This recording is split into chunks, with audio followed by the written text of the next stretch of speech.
სოფლიო და ევროპის იმუნიზაციის კვირეულები 20-25 წელს მიზნად ისახავს ადამიანების აქტიურ განათლებას იმუნიზაციის, როგორც სიცოცხლის გადამრჩენი ინტერვენციის შესახებ, რომელიც უზრუნველყოფს ყველა ასაკის ადამიანის დაცვას ვაქცინებით მართვადი დაავადებებისგან. ყველა ადამიანი იმსახურებს ვაქცინებისგან სრული სარგებლის მიღებას, თუმცა ყოველწლიურად ევროპის რეგიონში დაბადებული ასობით ათასი ბავშვი და მილიონობით ბავშვი მთელ მსოფლიოში რჩება არავაქცინირებული. გარდა ამისა, ხანდაზმულთა დიდი ნაწილი არ იღებს სიცოცხლის გადამრჩენ ვაქცინებს გრიპის და სხვა დაავადებების წინააღმდეგ. წლევანდელი საკვანძო თემა იმუნიზაცია ყველასათვის ადამიანების ხელშია ხაზს უსვავს ადამიანების როლს იმუნიზაციით მოცვის ხარვეზების აღმოფხვრაში, რაც უზრუნველყოფს ვაქცინით მეტი ადამიანის დაცვას. და კიდევ ერთხელ შეგახსენებთ, რომ ვაქცინაციის წყალობით შესაძლებელი გახდა ნატურალური ყვავილის აღმოფხვრა, ველური პოლიოვირუსების გავრცელების გეოგრაფიული არეალის შემცირება 2 ქვეყანამდე. ასევე შესაძლებელი გახდა ყველა ბავშვის დაცვა წითელას, წითურას, ყივანახველას, ტეტანუსის და დიფტერიისგან. ვაქცინაციამ მნიშვნელოვანი როლი ითამაშა ბავშვთა სიკვდილიანობის შემცირებაში. ადამიანების ხელშია მომავლის მიღწევაც.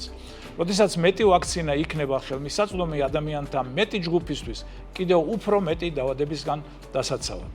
ჯანდაცვის მსოფლიო ორგანიზაციის ევროპის რეგიონის ყველა წევრმა ქვეყანამ, მათ შორის საქართველომ, მიიღო ევროპის იმუნიზაციის დღის წესრიგი 2030 წლამდე, რომელიც ეხმარება მათ გადადგას კონკრეტული ნაბიჯები ვაქცინების სარგებლის სრული რეალიზაციისთვის.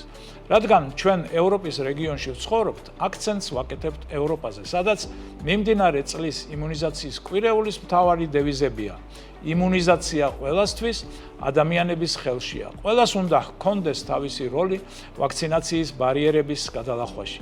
ვაქცინაციის საშუალებით შესაძლებელია არ დაიშვას პოლიომიელიტის გავრცელება ევროპის რეგიონში, მოხდეს წითელას, წითურას, ბ ჰეპატიტის, საშვილოსნოს ყელის კიბოს ელიმინაცია.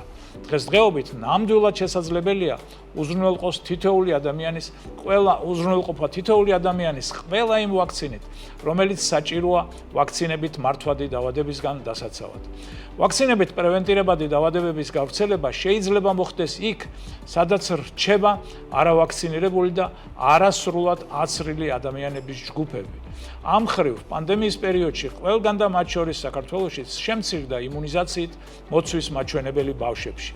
ხელისუფლებამ, სამედიცინო და სამოქალაქო საზოგადოებამ ჩვენ ყველამ ერთობლივად ყველაფერი უნდა გავაკეთოთ მოცვის მაჩვენებლის სწრაფად გასაუმჯობესებლად, რადგან ამ დაავადებების გავრცელება განსაკუთრებით საშიშია მცირეწლოვანი ბავშვებისა და ქრონიკული დაავადებების მქონე ადამიანებისთვის.